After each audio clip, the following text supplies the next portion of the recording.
Assalamualaikum warahmatullahi wabarakatuh. Perkenalkan, saya Ade Halimah dari kelompok 1 PAI 3C. Pada kesempatan kali ini, saya dan rekan-rekan kelompok 1 akan menjelaskan sedikit materi tentang problematika epistemologi ketuhanan antara filsafat dan agama. Berbicara mengenai epistemologi, tentunya rekan-rekan semua sudah tidak asing lagi dengan kata epistemologi. Namun saya akan sedikit mengulas tentang apa sih epistemologi itu. Epistemologi diambil dari bahasa Yunani yang berasal dari dua kata, yaitu epistem dan logos, yang dapat kita artikan dengan teori pengetahuan, di mana epistemologi ini mengkaji tentang asal-usul anggapan dasar tentang kebenaran dan keabsahan suatu pengetahuan. Berdasarkan objek kajiannya, epistemologi memiliki 3 istilah lain. Yang pertama ada gnosiologi, di mana ini epistemologi yang khusus membahas mengenai ketuhanan. Yang kedua ada logika material, yang berbicara tentang objek acuan bagi satu konstruksi logis pemikiran.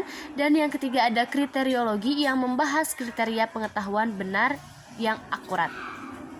Biasanya ketika kita berbicara mengenai epistemologi, ada banyak pertanyaan yang dilontarkan. Di antaranya seperti, dari mana asalnya pengetahuan ini? Bagaimana caranya pengetahuan ini dirumuskan? Apa perbedaan keyakinan, pengetahuan, pendapat, dan lain sebagainya.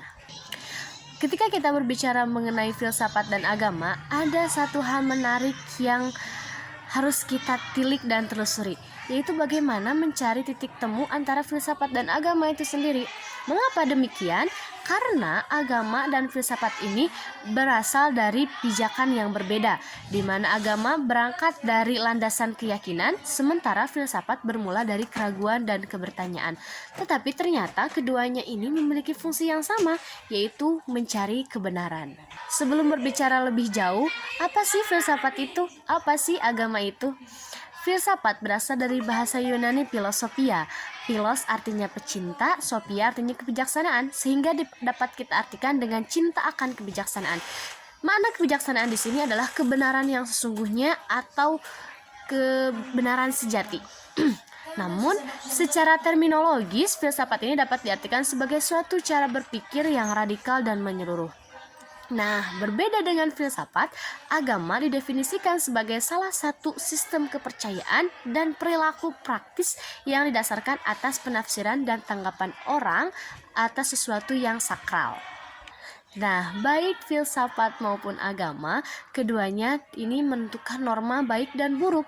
Tetapi keduanya berada dalam kriteria sesuatu itu disebut baik dan buruk, benar salah, berbeda dalam kriteria penentuannya.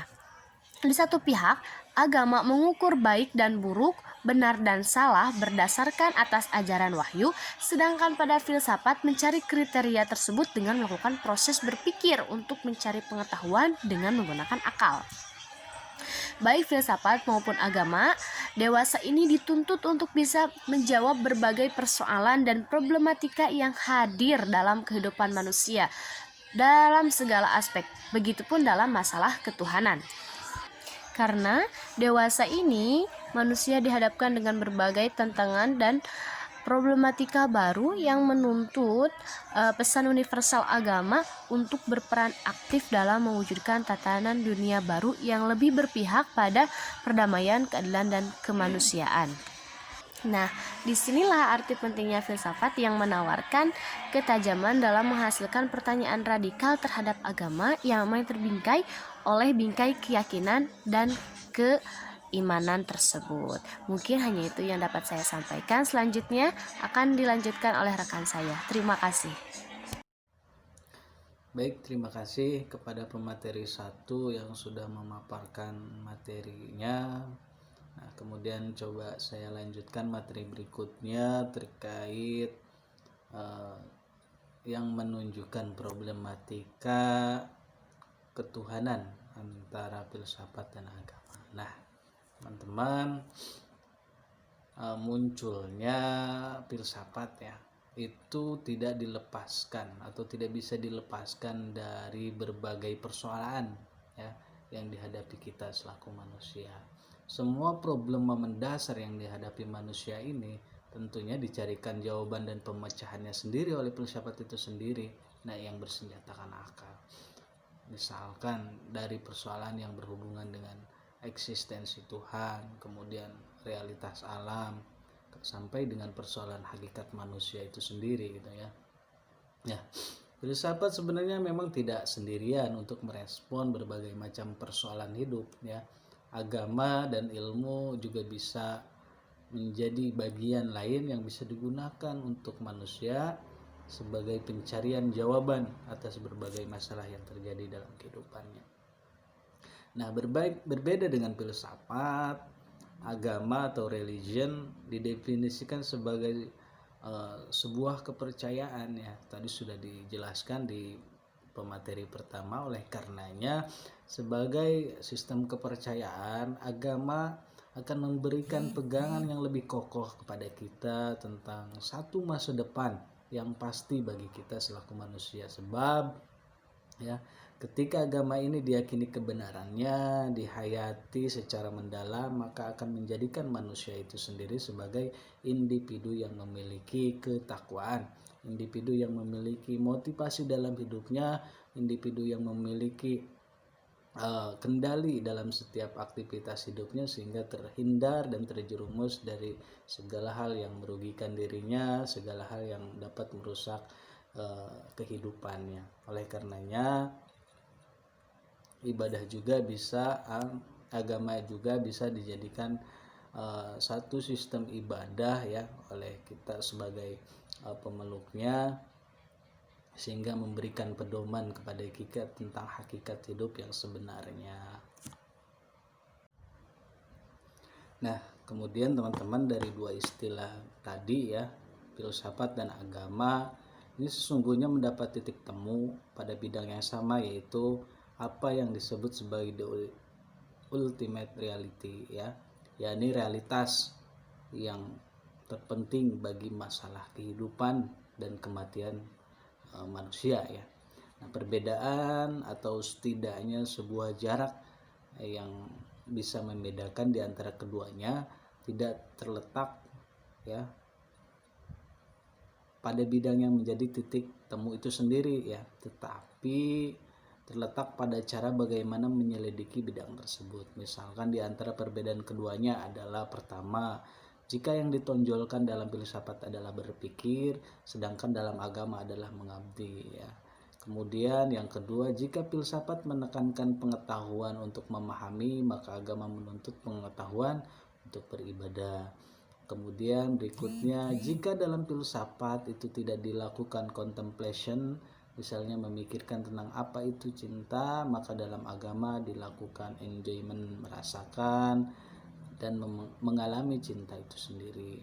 Kemudian bahwa filsafat walaupun bersifat tenang ya dalam pekerjaannya, akan tetapi sering mengeruhkan pikiran pemeluknya. Sedangkan agama meskipun memenuhi pemeluknya dengan semangat dan perasaan pengabdian diri, namun mempunyai efek yang menenangkan jiwa bagi pemeluknya. Dan yang terakhir, jika filsafat banyak berhubungan dengan akal atau pikiran, maka agama banyak berhubungan dengan hati. Nah, itu teman-teman terkait yang menunjukkan problematika filsafat dan agama ya. Mudah-mudahan bisa dipahami. Terima kasih, dan dilanjutkan oleh pemateri berikutnya. Terima kasih. Bismillah, Assalamualaikum warahmatullahi wabarakatuh. Terima kasih saya ucapkan untuk Kang Agus Suherman dan Teh Ade Halimah ya, yang telah memaparkan dan menjelaskan secara gamblang ya tentang bagaimana problematika di dalam epistemologi ketuhanan. Baik, di sini saya hanya ingin menambahkan sedikit ya materi-materi yang telah dijelaskan oleh Kang Suherman dan Teh Ade tadi ya. Pada bagian akhir dari pemaparan materi kali ini, saya hanya ingin menjelaskan hal-hal secara teknis saja ya, karena kita tahu bahwasanya secara teori atau materi-materi tentang epistemologi Islam ini atau epistemologi ketuhanan ini ya, itu sangat banyak kita jumpai ya baik di buku-buku, di perpustakaan maupun artikel-artikel di internet ya. Jadi menurut saya pembahasan ini saya lebih ke teknis di lapangan. Artinya saya lebih ke secara rasional saja agar mudah kita pahami ya. Di dalam materi terakhir yaitu perbedaan epistemologi ketuhanan antara filsafat dengan Islam. Bicara tentang filsafat ya, bahwasanya filsafat ini sangat membantu kita ya, diantaranya untuk membantu kita untuk bersikap lebih bijaksana di dalam menanggapi problematika pada kehidupan ini. Kemudian filsafat juga membantu kita untuk lebih berpikir jernih dan lebih profesional ya ketika melihat situasi dan kondisi di zaman sekarang ini ya. Kemudian juga filsafat akan membantu kita untuk lebih mudah mencari jawaban dan lebih mudah juga untuk kita mengajukan pertanyaan yang lebih berqualified ya atau berkualitas ya. Dan yang lebih penting dari filsafat itu akan mengantarkan kita untuk menjadi manusia yang lebih bijak ya. Saya pernah mendengar bahwasanya orang yang bijak pasti dia bahagia. Kemudian orang yang bahagia pasti dia adil ya. Dan orang yang adil pasti dia benar ya. Dan itulah rangkaian dari definisi filsafat yang bisa kita terapkan di dalam epistemologi ketuhanan, terutama di dalam penerapan kita di dalam kehidupan sehari-hari ya.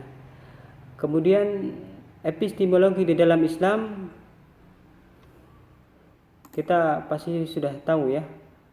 Di dalam Islam ada ayat-ayat yang juga menganjurkan untuk berpikir, di mana berpikir itu adalah karakteristik dari filsafat ya. Makanya filsafat dengan Islam tidak bisa kita pisahkan ya. Seperti di dalam surat Al-Imran ya dikatakan inna fi khalqis samawati wal ardi wa ikhtilafil laili wan nahar wa ikhtilafil laili wan nahari la ayatin li ulil albab. Sesungguhnya dalam pergantian siang dan malam itu ada tanda-tanda bagi mereka yang berpikir. Ada tanda-tanda kekuasaan Tuhan. Bagi siapa tanda-tanda itu? Bagi mereka yang berpikir dengan cara apa berpikir? Maka dengan cara menggunakan akal sebaik mungkin ya. Dan akal ini menjadi salah satu instrumen yang penting di dalam filsafat ini ya. Oleh karena itu tadi ya, bahwasanya Islam dan filsafat adalah satu kesatuan ya, yang tidak bisa dipisahkan ya. Jadi itulah ya yang dapat kami sampaikan. Semua yang kami sampaikan bertujuan untuk berbagi sedikit ilmu untuk kita semua ya.